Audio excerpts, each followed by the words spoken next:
Brought to you by TechnoSpark 20 series smartphones. आपने expect किया था कि इस बार लोकसभा का चुनाव का टिकट आपको मिलेगा? हमारी पार्टी में कुछ भी संभव है, लेकिन ये बात सही है कि मैंने एक्सपेक्ट नहीं किया था। यहाँ पूर्वी दिल्ली से गौतम गंभीर को टिकट मिला था, 5 साल वो सांसद रहे, अब उनकी जगह पे आप उतर रहे हैं मैदान में। उनकी टिकट की कटने के पीछे की कहानी क्या है?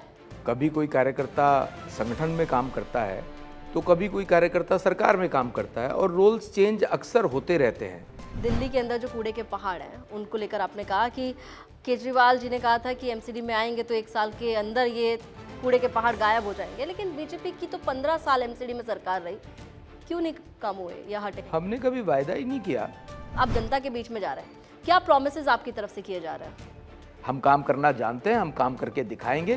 केजरीवाल जितने मर्जी रोड़े अटका ले। क्या एक लोकतंत्र में अपना विरोध दर्ज कराने की भी इजाजत नहीं है? आम आदमी पार्टी के लोग उनका लोकतांत्रिक अधिकार है प्रोटेस्ट करना अपने भ्रष्ट मुख्यमंत्री के खिलाफ, बिल्कुल करें। बीजेपी में चले जाते हैं तो कोई ईडी की रेड नहीं, कोई सीबीआई की रेड नहीं, कोई इनकम टैक्स की रेड नहीं, कोई कार्रवाई आप पर नहीं होती, कोई जांच आप पर नहीं होती। ईडी हो, सीबीआई हो, कोर्ट हो, ये इंडिपेंडेंट ऑटोनोमस बॉडी है। देश में कानून का राज आज भी है।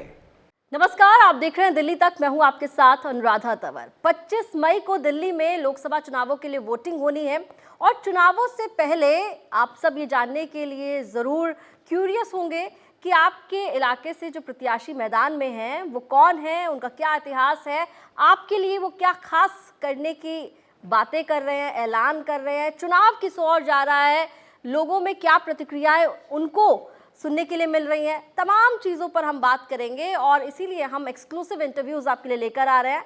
और आज हमारे साथ खास मेहमान हैं, भारतीय जनता पार्टी की ओर से लोकसभा चुनाव का टिकट मिला है पूर्वी दिल्ली से हर्ष मल्होत्रा जी को। बहुत बहुत स्वागत है हर्ष जी आपका। नमस्कार। नमस्कार जी। हर्ष जी, सबसे पहले तो यही जानना चाहेंगे कि आपने एक्सपेक्ट किया था कि इस बार लोकसभा का चुनाव का टिकट आपको मिलेगा, वो भी ऐसी सीट पर जो कि एक हाई प्रोफाइल सीट कही जा रही है, क्योंकि यहाँ से गौतम गंभीर को पिछली बार टिकट दिया गया था? हमारी पार्टी में कुछ भी संभव है, लेकिन ये बात सही है कि मैंने एक्सपेक्ट नहीं किया था। तो जब पता चला आपको कि आपका नाम अनाउंस किया गया है, लिस्ट में आपका नाम आया है, तो क्या रिएक्शन था, क्या चल रहा था? ऑनेस्टली स्पीकिंग, सडनली नहीं आया, 10-15 दिन का प्रोसेस रहता है। उस प्रोसेस में मेरा नाम आया था तो अच्छा लगा था, और उस प्रोसेस में स्क्रूटनी होते होते फाइनली हाईकमांड ने मेरे ऊपर विश्वास किया, मेरे शीर्ष नेतृत्व ने, तो अच्छा लगा। मैं उनका धन्यवाद भी बहुत करता हूं, अपने दिल्ली प्रदेश के अध्यक्ष जी का, राष्ट्रीय अध्यक्ष जी का, आदरणीय मोदी जी का, हमारे गृह मंत्री आदरणीय अमित शाह जी का, सबका बहुत धन्यवादी हूँ। जो हमारे हजारों लाखों कार्यकर्ता हैं दिल्ली भर के, पूर्वी दिल्ली के, उनकी भी शुभकामनाएं मुझे लगातार मिली है, मैं उनका भी बहुत बहुत आभारी। अच्छा, आपने बताया कि क्योंकि पिछले 15 दिन से बातचीत चल रही थी, तो किससे आपकी बातचीत चल रही थी? और क्योंकि आपको ये भी कहा जाता है आपको लेके कि आप दिल्ली बीजेपी के जो अध्यक्ष हैं वीरेंद्र सचदेवा जी, उनके काफ़ी क्लोज हैं, तो क्या आपका नाम उनकी तरफ से रिकमेंड किया गया था? किस तरीके से आपके नाम को लेकर चर्चा शुरू हुई? ये तो मुझे नहीं मालूम कैसे चर्चा शुरू होती है। पार्टी का अपना एक सिस्टम है। दिल्ली प्रदेश के अध्यक्ष जी, बिल्कुल उनका बहुत स्नेह है मेरे पर, और उन्होंने ही कहीं ना कहीं मेरा नाम आगे प्रपोज़ किया। दिल्ली के और हमारे सीनियर लोग हैं जिन्होंने नाम प्रपोज़ किया होगा, और राष्ट्रीय नेतृत्व ने उसको कंसिडर किया। आम आदमी पार्टी और कांग्रेस पार्टी का अलायंस तो है, और आम आदमी पार्टी के पास ये सीट है, और आम आदमी पार्टी ने जनरल सीट पर एक दलित समाज के चेहरे को यहाँ पर उतारा है, कुलदीप कुमार को यहाँ पर उतारा है, आम आदमी पार्टी के विधायक हैं।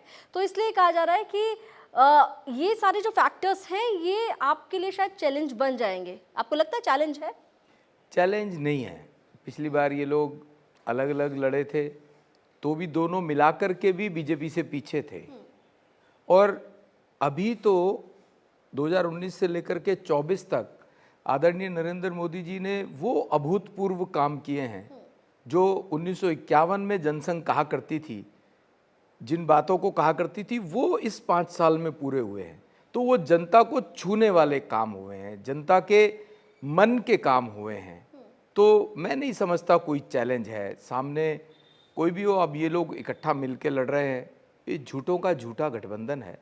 ये कहीं आपस में कहीं मिले हुए दिखते ही नहीं है।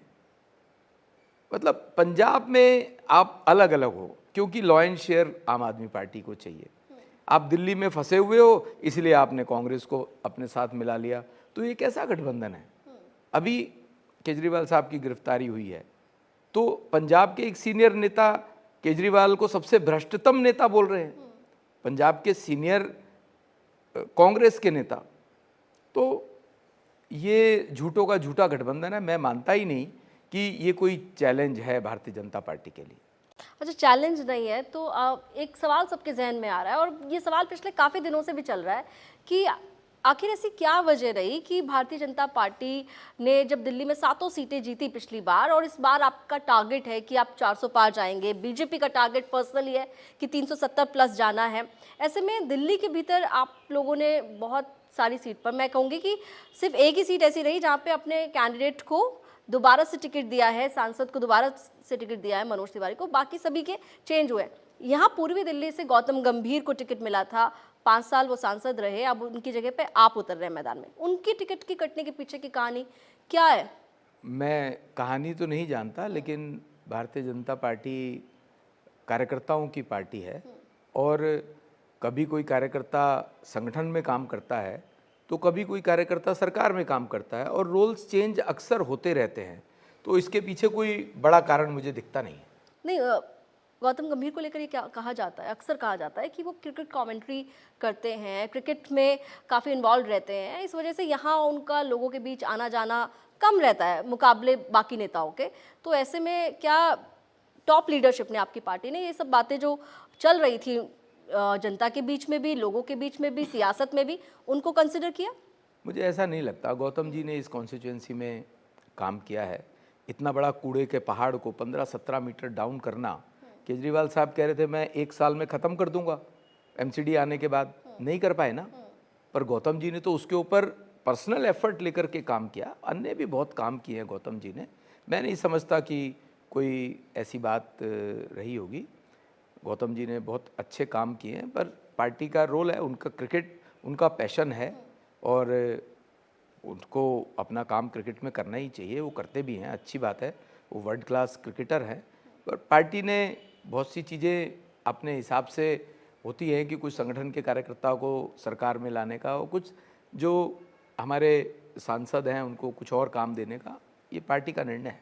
अच्छा, आपने जिक्र किया इसलिए मैं पूछ भी रही हूँ, दिल्ली के अंदर जो कूड़े के पहाड़ हैं उनको लेकर आपने कहा कि केजरीवाल जी ने कहा था कि एमसीडी में आएंगे तो 1 साल के अंदर ये कूड़े के पहाड़ गायब हो जाएंगे, लेकिन बीजेपी की तो 15 साल एमसीडी में सरकार रही, क्यों नहीं कम हुए या हटे? हमने कभी वायदा ही नहीं किया। इसके लिए कंट्रोल करने की ज़रूरत होती है और पहले एक ही जगह पर सारा कूड़ा कंसोलिडेटेड होता था।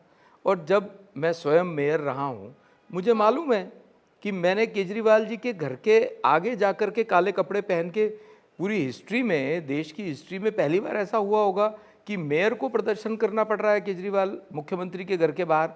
क्यों?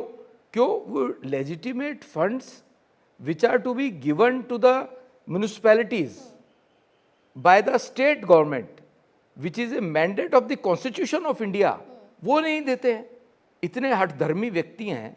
अगर वो दिया होता तो खाली कूड़े का पहाड़ ही नहीं और बहुत सी चीज़ें ठीक हुई होती। हाँ, क्योंकि मैं इस पर पर अभी तो 1 साल से उनकी सरकार है और एमसीडी का क्या हाल है सारी दुनिया देख रही है, सारा दिल्ली देख रही है। तीनों एमसीडी मिलके अब एक हो गई तो भी क्या हो पा रहा है? तीनों जगह के कूड़े के पहाड़ एज इट इज खड़े। अच्छा, आप पूर्वी दिल्ली से मेयर भी रहे हैं और पूर्वी दिल्ली में खासकर अगर बात की जाए आपको लेकर, तो लोग जानते हैं कि आप दिल्ली के मेयर रहे हैं यहाँ पर इस जगह से। इस बार आपको टिकट दिया गया लोकसभा चुनाव लड़ने के लिए। किस तरह की प्रतिक्रियाएं आपको मिलती हैं जब आप जनता के बीच में जा रहे हैं? बहुत पॉजिटिव प्रतिक्रियाएं हैं। मेरा मेयर के समय का कार्यकाल या पार्षद या चेयरमैन एजुकेशन के समय के कार्यकाल में हमने अभूतपूर्व काम किए हैं। तो जनता कहीं ना कहीं उससे प्रभावित होती है। उस समय उनको टच किया गया, वो टच हुए, उनको अच्छा लगा। तो अब मैं कुछ एक समय के बाद दोबारा से 6 साल के बाद उनके बीच में गया हूँ, तो सब लोगों को अच्छी मेमोरीज हैं, सब लोगों को पसंद आ रहा है, अच्छा लग रहा है।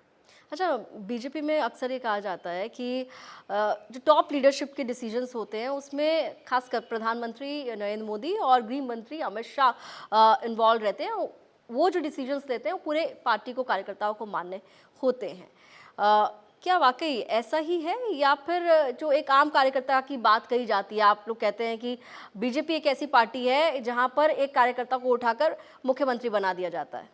आपने देखा ही है राजस्थान में क्या हुआ है, आम कार्यकर्ता को ही मुख्यमंत्री बनाया है। मध्य प्रदेश में भी आम कार्यकर्ता को मुख्यमंत्री बनाया है। इस बार दिल्ली में भी हम 3 महामंत्री प्रदेश के, तीनों को चुनाव लड़ाया। एक हमारी प्रदेश की मंत्री हैं, उनको चुनाव लड़ाया है। ये हमारे यहाँ पर कैडर बेस्ड पार्टी है, सबसे बड़ी पार्टी है, तो पूरा एक सिस्टम है, कोई परिवार की पार्टी नहीं है कि एक ही परिवार का व्यक्ति चुनाव लड़ेगा, एक ही परिवार का व्यक्ति पूरी पार्टी को कंट्रोल करेगा। डेफिनेटली हमारे शीर्ष नेतृत्व में सभी सीनियर लोग आते हैं, आदरणीय मोदी जी, आदरणीय HM साहब, आदरणीय नड्डा जी, लेकिन पार्लियामेंट्री बोर्ड है, व्यवस्थाएं हैं, प्रदेश की चुनाव समिति है, केंद्रीय चुनाव समिति है, उससे पहले नीचे रायशुमारी होती है, जिलों से पूछा जाता है, मंडल के कार्यकर्ताओं से पूछा जाता है। उसी का परिणाम है कि एक साधारण कार्यकर्ताओं को मुख्यमंत्री बनाया जाता है। जो कार्यकर्ताओं की बात आती है तो आम आदमी पार्टी की तरफ से भी ये कहा जा रहा है कि आम आदमी पार्टी के जो कार्यकर्ता हैं इस वक्त सड़कों पर उतरे हो, उनकी वजह आप जानते हैं कि मुख्यमंत्री की गिरफ्तारी है और वो अपना विरोध दर्ज कराने के लिए सड़कों पर आ रहे हैं, उनके कार्यकर्ता सड़कों पर आ रहे हैं। दूसरी तरफ उन कार्यकर्ताओं को डिटेन किया जा रहा है, वो अपना विरोध दर्ज करा रहे हैं, उनको पुलिस उठाकर ले जा रही है। आपको लगता है कि क्या एक लोकतंत्र में अपना विरोध दर्ज कराने की भी इजाजत नहीं है? विरोध दर्ज करने को कौन मना कर रहा है? हम जब भी कोई ऐसा प्रदर्शन करते हैं, हम कोई 144 धारा 144 का उल्लंघन करते हैं तो हमें भी डिटेन किया जाता है। केंद्र में तो मोदी जी की सरकार कही जाती है, ऐसा ये बोलते हैं कि पुलिस आपकी है, जबकि पुलिस ऑटोनोमस बॉडी है, कंट्रोल कोई ना कोई तो करेगा। तो वो प्रदर्शन कर रहे हैं, किसी चीज़ का उल्लंघन करते हैं तो आपने भी कहा राइटली, डिटेन किया जाता है। कोई उन पे केस थोड़ी बनाए, कोई उनको जेल में थोड़ी डाल दिया उनके कार्यकर्ताओं को। तो अगर धारा 144 का उल्लंघन होगा तो आज भी हमने प्रदर्शन किया है, हमारे प्रदेश अध्यक्ष जी को और बाकी साथियों को डिटेन किया गया, डिटेन करके जो भी उसका सही प्रोसेस है उसको अडॉप्ट करके छोड़ा गया, केस भी नहीं बनाया। ऐसे ही आम आदमी पार्टी के लोग अपना, उनका लोकतांत्रिक अधिकार है प्रोटेस्ट करना अपने भ्रष्ट मुख्यमंत्री के खिलाफ, बिल्कुल करें, लेकिन उनके ऊपर कोई आपराधिक कोई मामला दर्ज थोड़ी हुआ है। मुख्यमंत्री दिल्ली के अरविंद केजरीवाल 21 मार्च को गिरफ्तार हुए ईडी के द्वारा कथित शराब घोटाले मामले में, और उसके बाद कोर्ट ने, दिल्ली की जो राउज एवेन्यू की PMLA कोर्ट है, वहां से उनको ईडी की रिमांड में भेजा गया। कहा यह जा रहा है कि अरविंद केजरीवाल की गिरफ्तारी से कहीं ना कहीं आम आदमी पार्टी को, इंडिया गठबंधन को फायदा हुआ है, सहानुभूति मिल रही है अरविंद केजरीवाल को लेकर दिल्ली वालों की तरफ से पार्टी को, और इसका असर चुनाव में दिखाई दे सकता है। आपको लगता है? चुनाव का असर तो चुनाव में ही दिखेगा, पता भी लगेगा, लेकिन बिल्कुल भी ऐसा है नहीं। आज दिल्ली की जनता त्रस्त है केजरीवाल शासन से। कितना बड़ा ड्रामा, नौटंकी कर रहे हैं। जेल से चिट्ठी लिख रहे हैं आतिशी को कि उनके जहाँ पीने का पानी नहीं है वहाँ टैंकर भिजवा दो। अरे आप मुख्यमंत्री हो, आपकी सरकार है, आतिशी अगर जल बोर्ड का काम देखती हैं तो उनकी जिम्मेदारी है। पिछले 10 साल में आपको याद नहीं आया लोग पीने का पानी, जहाँ से कोंडली से ये विधायक हैं जो आम आदमी पार्टी के कैंडिडेट हैं, उनके यहाँ पर लगातार पीने का पानी गंदा आ रहा है, सीवर का मिला हुआ पानी आ रहा है, तब तो किसी ने चिंता नहीं की। अब अंदर से बैठ के चिट्ठी लिख रहे हैं, अंदर से बैठ के उनको मोहल्ला क्लिनिक याद आ रहे हैं। उस समय मोहल्ला क्लिनिक याद क्यों नहीं आया जब दिल्ली में कोविड था? इनका तो मोहल्ला क्लिनिक बहुत बड़ा USP है ना।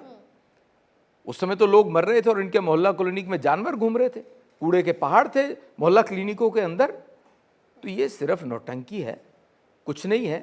कोशिश कर रहे हैं जनता की सिंपैथी लेने की, पर जनता बहुत समझदार है, उनको समझ में आता है कि अगर कोई भ्रष्ट नेता पकड़ा गया है और कोर्ट से भी उसको रिलीफ नहीं मिल रही है तो इसका अर्थ सीधा सीधा है कि दाल में काला है या दाल ही काली है।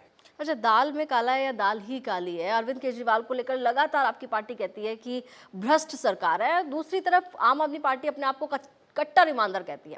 वो कहती है कि हम ईमानदार लोग हैं, हम देश को यहाँ सबसे शक्तिशाली देश बनाना चाहते हैं दुनिया में, भारत को। इस तरह की बातें उनकी होती हैं। आम आदमी पार्टी के जो सबसे बड़े नेता हैं अरविंद केजरीवाल, आप जानते हैं दिल्ली के सीएम भी हैं, पार्टी के राष्ट्रीय संयोजक भी हैं, उनकी तरफ से बीजेपी को लेकर कई हमले अब तक हुए। वो ये कह रहे थे कि अगर मैं बीजेपी में चला जाता तो मेरे ऊपर ना ईडी की रेड होती, ना किसी और चीज़ से मुझे परेशान किया जाता। ऐसा ही उन्होंने तब भी कहा था जब मनीष सिसोदिया की गिरफ्तारी हुई थी, संजय सिंह की गिरफ्तारी हुई थी, कि बीजेपी में चले जाते हैं तो कोई ईडी की रेड नहीं, कोई सीबीआई की रेड नहीं, कोई इनकम टैक्स की रेड नहीं, कोई कार्रवाई आप पर नहीं होती, कोई जांच आप पर नहीं होती, और अगर आप नहीं जाने का फैसला करते हैं तो फिर आपको इस तरह से सताया जाता है। मनीष सिसोदिया जी 1 साल से जेल में है, 1 साल से ज़्यादा हो गया। ऐसे ही सत्येंद्र जी को लगभग 2 साल होने को आ गए होंगे। सुप्रीम कोर्ट तक का दरवाज़ा खटखटाया। कोर्ट पर तो मैं कल सुन रहा था इनके नेताओं को, भगवंत मान जी को भी सुन रहा था, वो कह रहे थे हमें कोर्ट पे पूरा विश्वास है। तो कोर्ट पे विश्वास करें। कोर्ट ने अभी तक इनको बेल नहीं दी है। सुप्रीम कोर्ट तक चले गए ये लोग, बेल नहीं दी है। केजरीवाल जी की अरेस्ट के बाद तुरंत ही हाई कोर्ट गए हैं। हाई कोर्ट ने भी कहा है कि नहीं, अभी you will have to face the investigation. तो ईडी हो, सीबीआई हो, कोर्ट हो, ये इंडिपेंडेंट ऑटोनोमस बॉडी हैं। देश में कानून का राज आज भी है। ये कुछ भी कह लें, इन्होंने कौन सा भ्रष्टाचार छोड़ा है?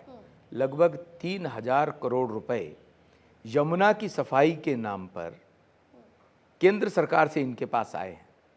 इन्होंने क्या 3 रुपए भी उस पर कहीं खर्च करते हुए दिखाई दिए? और अगर करे हैं तो यमुना साफ दिख रही है। बार बार वायदा 2015 से वायदा कर रहे हैं कि हम यमुना जी में डुबकी लगवाएंगे। कहाँ है? इन्होंने 500 स्कूल का वायदा किया था 2013 में, 2015 से 500 स्कूल में से क्या जो कोंडली के विधायक साहब हैं उनके हिस्से में 5-10 स्कूल तो आते होंगे। वो कहते हैं डीडीए की वजह से हमें लैंड नहीं मिल पाती। इनको बॉल दूसरे के कोर्ट में फेंकने की आदत है। अब तो निगम इनकी है। निगम की तो बहुत सी जगह लैंड ओनिंग एजेंसी निगम है, तो वहां पर शुरू ही कर देते। मेरी उनसे बात हुई थी, उन्होंने कहा और क्या उन्होंने एक भी एप्लीकेशन डीडीए में लगाई? दिखाएं। मेरी बात हुई थी उनसे, उन्होंने झूठ कहा बोलने कि में माहिर हैं। बारात घर बनाना चाहता हूँ लेकिन जमीन नहीं मिलती है। वो लेम एक्सक्यूजेज हैं। क्या उन्होंने एक भी एप्लीकेशन लगाई डीडीए में कि मेरे को ये जगह बारात घर या स्कूल के लिए चाहिए? क्या 20 हॉस्पिटल खोलने थे? कोविड में लाखों लोग मर गए। 2021 में कोविड आता है, ये 15 से बैठे हुए हैं। क्या एक हॉस्पिटल दिल्ली में नया नहीं बन सकता था? इतनी जगह पड़ी है। दिलशाद गार्डन में ईजीटीबी के साथ में वो सारी जगह मेडिकल फैसिलिटी के लिए है। वहाँ पर एक जीटीबी से डबल ट्रिपल कैपेसिटी का हॉस्पिटल खुल सकता था। उस पर तुर्रा ये कि जीटीबी के सामने रामलीला मैदान में एक मेकशिफ्ट हॉस्पिटल बनाते हैं जिस पे 38 करोड़ रुपए खर्च होते हैं। वो एक दिन भी चलता नहीं है। वो भी सब इनके ठेकेदार द्वारा इनके नेताओं को पैसा जाता है। भ्रष्टतम लोग हैं ये। अच्छा, भ्रष्टाचार के आरोप आप लगाते रहे हैं। स्टार्टिंग से हमने देखा है, जब हम दिल्ली की राजनीति पर गौर करते हैं तो भारतीय जनता पार्टी लगातार ये कहती रही है कि कट्टर ईमानदारी का दावा करने वाली पार्टी कट्टर भ्रष्ट पार्टी है। इस तरह की बातें करती है। लेकिन अब लोकसभा का चुनाव आ गया है और लोकसभा में चुनाव के जब हम बात करते हैं तो मुद्दे और थोड़े बड़े हो जाते हैं। और अब आपके सामने आम आदमी पार्टी अकेली नहीं है या कांग्रेस अकेली नहीं है, अब ये दोनों फोर्स मिल चुकी हैं। आम आदमी पार्टी और कांग्रेस मिलकर चुनाव लड़ रही हैं। पिछली बार गौतम गंभीर जब इस सीट पर उतरे थे तो उन्हें करीब 7 लाख वोट पड़े थे। नंबर 2 पर कांग्रेस रही थी, नंबर 3 पर आम आदमी पार्टी रही। इस बार चुनाव आप लड़ रहे हैं, आप मैदान पर हैं। क्या आपका टारगेट रहेगा इस बार? क्योंकि पिछली बार का जो डिफरेंस था मार्जिन का 55% का जो डिफरेंस था वो दिखाई दिया था हमें आम आदमी कांग्रेस और बीजेपी के बीच में। दोनों पार्टियों के मिला के पिछली बार के वोट में भी और बीजेपी के वोट में भी लॉट ऑफ डिफरेंस था, बहुत बड़ा डिफरेंस था। उसके बावजूद भी वो दोनों मिल जाते, पिछली बार भी मिल जाते और दोनों का वोट शेयर भी कंबाइन करते तो भी बीजेपी जीत रही थी। तो इस बार तो और इतने फैक्टर्स हैं इनके भ्रष्टाचार के चोर चोर मुसेरे भाई के इकट्ठे होने के जनता को समझ में आता है। तो मेरे को कोई चैलेंज किसी तरह का दिखाई नहीं आपको देता नहीं लगता है। कि- उसका एक बड़ा कारण एक और भी है, मोदी सरकार ने इस एरिया में भी इतना काम किया है कि जनता को ये समझ में आता है कि मोदी जी की सरकार ने अगर निजामुद्दीन से लेकर के मेरठ एक्सप्रेसवे गाजीपुर तक बनाया तो उसका शिलान्यास भी किया और उसका उद्घाटन भी मोदी जी ने ही किया। और जो 30 मिनट का रास्ता था वो 7 मिनट में कवर होता है। दिल्ली मेरठ रैपिड मेट्रो मोदी जी ने प्रारंभ की है, दिल्ली की जनता की सुविधा के लिए प्रारंभ की है। ये पूर्वी दिल्ली में ही आता है। और अक्षरधाम से लेकर के सहारनपुर तक का हाईवे ये भी पीछे प्रारंभ हुआ था और वो 50-60% बन चुका है और एक साल के अंदर अंदर बन के तैयार होगा। आप सोचिए कितना बड़ा ट्रैफिक जाम खत्म होता है, कितना बड़ा पोल्यूशन कम होता है इस बात से। हालांकि दिल्ली की दिल्ली में जनता पॉल्यूशन है और ये मुद्दा आप उठाते हैं। बिल्कुल है। वो केजरीवाल साहब ने जो 1000 करोड़ रुपए का सेस पॉल्यूशन के नाम पे इकट्ठा किया, वो कुछ नहीं किया सिवाय अपनी फोटो चिपकाने के। तो ये केजरीवाल साहब हर फील्ड में, जिस फील्ड की आप बात करेंगे, जल बोर्ड की बात कर लीजिए, आप डीटीसी के बस घोटाले की बात कर लीजिए, आप शराब घोटाले की बात कर लीजिए, स्कूल के क्लासरूम के घोटाले की बात कर लीजिए, पता नहीं कौन कौन से घोटाले इनके निकल के आएंगे। अभी मोदी सरकार ने लगभग 1000 के करीब इलेक्ट्रिक बसेस दिल्ली के अंदर दी हैं। जिम्मेदारी केजरीवाल साहब की थी, उन्होंने चिंता नहीं की इस बात की। वो अपनी फोटो चिपका के दिखाते रहे कि मैं भी केजरीवाल, अरे सारी दुनिया जानती है मैं भी भ्रष्ट केजरीवाल। तो उससे पॉल्यूशन कितना कम होता है। ऐसे कुछ मेजर्स लॉन्ग टर्म और शॉर्ट टर्म लेने चाहिए थे केजरीवाल साहब को, उन्होंने नहीं लिए। अच्छा चलिए देखिए, ये तो तमाम बातें हैं, मुद्दे आपके भी हैं, लेकिन अब आप जनता के बीच में जा रहे हैं, क्या प्रॉमिसेस आपकी तरफ से किए जा रहे हैं? सबसे बड़ी बात तो जनता के बीच में सुख दुख में उनके जो भी ज़रूरतें होंगी उसमें पूरा रहेंगे। और अभी मोदी जी की जो योजना है जहाँ झुग्गी वहाँ मकान, उसमें 25% पैसा दिल्ली सरकार को लगाना चाहिए, वो नहीं लगाती है। उसके बावजूद मोदी जी की सरकार ने हमारे ही क्षेत्र में जो कलंदर कॉलोनी और उसके साथ की दीपक और दिलशाद कॉलोनीज़ हैं, वहाँ पर जहाँ झुग्गियाँ हैं वहाँ 4000 मकान नए बनाने की बात खाली बात नहीं की है, उसको नोटिफाई किया है, जो कि चुनाव के तुरंत बाद शुरू होगा। और वो खाली मकान नहीं है, झुग्गी कॉलोनी में जाके देखिए, सीवर है नहीं, नाली का गंदा पानी सड़क पर घूम रहा होता है, बारिश आ जाए तो पूछो ही मत क्या हाल होता है। अनहाइजीनिक कंडीशन में लोग रहते हैं, अस्वस्थ होते हैं, बीमारी फैलती है और उसकी कोई सुविधा उन्हें मिलती नहीं है। तो जहाँ पे साफ़ सुथरे मकान होंगे, पूरा कंपाउंड होगा, वहाँ सीवर भी होगा, पीने का स्वच्छ पानी की नई पाइपलाइंस भी होंगी, सब चीज़ें होंगी। तो हमारी प्रायोरिटी में जितनी भी हमारे यहाँ पर ऐसी कॉलोनीज़ हैं, हम केजरीवाल के मुंह की तरफ नहीं देखेंगे। हम केजरीवाल की तरह ये नहीं कहेंगे कि उनको ये वाली सरकार काम नहीं करने देती। हम काम करना जानते हैं, हम काम करके दिखाएंगे।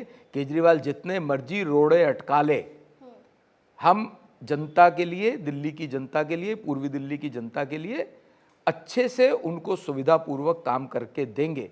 केजरीवाल साहब को शर्म आनी चाहिए। दिल्ली की जनता कोविड में त्राही त्राही कर रही थी। अगर केंद्र सरकार की आयुष्मान योजना, जिसमें 5 लाख तक का स्वास्थ्य बीमा गरीब लोगों को मिलता है, अगर ये उन्होंने लागू की होती तो लाखों लोगों की जान बचती, वो प्राइवेट हॉस्पिटल में जाकर के अपना इलाज करा सकते थे। क्यों नहीं लागू करते आयुष्मान भारत योजना? तो बेड ही नहीं मिल रहे थे कोविड के वक्त में। तो उन्हीं की कमी है ना। प्राइवेट हॉस्पिटल्स में बेड थे, लेकिन वहां पर लाखों रुपए खर्च हो रहे थे। गरीब आदमी कहाँ जाता बेचारा? उसको 5 लाख रुपए का कम से कम एक रिलीफ तो मिलता। 5 लाख रुपए का जो केंद्र सरकार की योजना है आयुष्मान भारत योजना का, वो तो रिलीफ मिलता। केजरीवाल साहब ने वो दिल्ली में लागू नहीं की है। अच्छा, और झूठा वायदा किया था 2020 में कि मैं लागू करूंगा, मुकर गए। लेकिन एक सवाल ये भी उठता है फिर कि आपको भी 10 साल हो गए हैं, 2 टर्म हो गए हैं बीजेपी गवर्नमेंट को भी देश में। दिल्ली में बीजेपी सरकार ने कितने अस्पताल बनाए? केंद्र में तो आप हैं, और क्योंकि मैं ये सवाल इसलिए भी पूछ रही हूँ कि दिल्ली सरकार की अगर जब हम बात करते हैं तो वो अक्सर उनकी तरफ से कहा जाता है कि डीडी हमारे पास नहीं है, लैंड हमारे पास नहीं है, एलजी साहब जो हैं वो हमें काम नहीं करने देते, केंद्र सरकार जो है वो हमारे काम में रोड़े अटकाती है। तो आपके पास तो क्योंकि आप केंद्र में हैं तो और डीडीए भी आप ही के पास है, तो ऐसे में ज़मीन देखिए, की समस्या तो होगी। हेल्थ का मैटर स्टेट मैटर होता है, उसमें कुछ पार्ट सेंटर का भी रहता है। तो जो इनको 20 अस्पताल का वायदा इन्होंने 2015 में किया था, 13 में भी किया था, उसमें से एक भी अस्पताल इन्होंने बनाया क्या? एक भी अस्पताल नहीं बनाया। जब कोविड था तो स्वयं गृह मंत्री जी ने स्वयं उतर के 10,000 बेड का मेकशिफ्ट हॉस्पिटल छतरपुर में बनवाया था, उस तरफ बनवाया था, और वही दिल्ली की जनता को बचा भी पाया था। तो दिल्ली की जनता को पता है, मोदी जी ने कोविड के समय में फ्रंट से लीड किया था। बीजेपी के कार्यकर्ता, बीजेपी के नेता, शीर्ष नेतृत्व सड़क पर अपनी जान की परवाह किए बिना दिल्ली की जनता की, देश की जनता की सेवा कर रहा था। उन्हीं की हिम्मत थी कि उन्होंने इंडिजिनस, मोदी जी ने इंडिजिनस वैक्सीन 8 महीने में डेवलप किया, और न खाली डेवलप किया, पूरे देश का सिस्टम ऐसा बनाया कि 200 करोड़ से ज़्यादा डोज देशवासियों को लग पाई। आपको भी लगी थी, मेरे को भी लगी थी, और हम इतने निडर हो गए कि शायद आपने भी तीसरी बूस्टर डोज नहीं लगवाई होगी, मैंने भी नहीं लगवाई, हमें ज़रूरत ही नहीं लग रही थी। हमें लग रहा था कि मोदी जी हमारे सिर पे बैठे और 2 डोज लगने के बाद we were so immune of the Covid. तो केजरीवाल साहब कहाँ थे? सिर्फ एक जुमलेबाजी करी थी, एक श्रेय लेने के लिए कहा था कि दिल्ली राज्य को दे दो कोविड की वैक्सीनेशन लगवाने के लिए, तो 1 महीने में भी इनका ऑर्डर ही प्लेस नहीं हो पाया था। तो ये देखना पड़ेगा, दिल्ली की जनता भी देख रही है, उस समय की सब बातें याद है उन्हें। दिल्ली की जनता को सब पता है कि जब भी मुसीबत आई है तो हमेशा सेंट्रल गवर्नमेंट दिल्ली के लिए खड़ी हुई है। केजरीवाल साहब घर के पीछे दुबक के टीवी पे आ जाते थे, अपनी रोनी सी सूरत बनाई और जनता को झूठे घड़ियाली आंसू बहाने का काम किया और कुछ नहीं किया। अच्छा चलिए, देखिए तो बहुत सारी पॉलिटिकल बातें हो गई, आप पूछ रही हैं तो मैं बता रहा हूं। थोड़ी सी अब आपकी पर्सनल लाइफ के बारे में भी हम जानना चाहेंगे, हमारे दर्शक, हमारे दिल्ली के वोटर भी जानना चाहेंगे। कैसे आपकी एजुकेशन रही दिल्ली में, कहाँ से आप हैं, परिवार में कौन कौन है, थोड़ा इस बारे में बताइए। मेरे माता पिता अध्यापक थे, इसी क्षेत्र में उनका पूरा अध्यापन जीवन इसी क्षेत्र में पूर्वी दिल्ली में ही बीता, और मेरी एजुकेशन गवर्नमेंट स्कूल की है।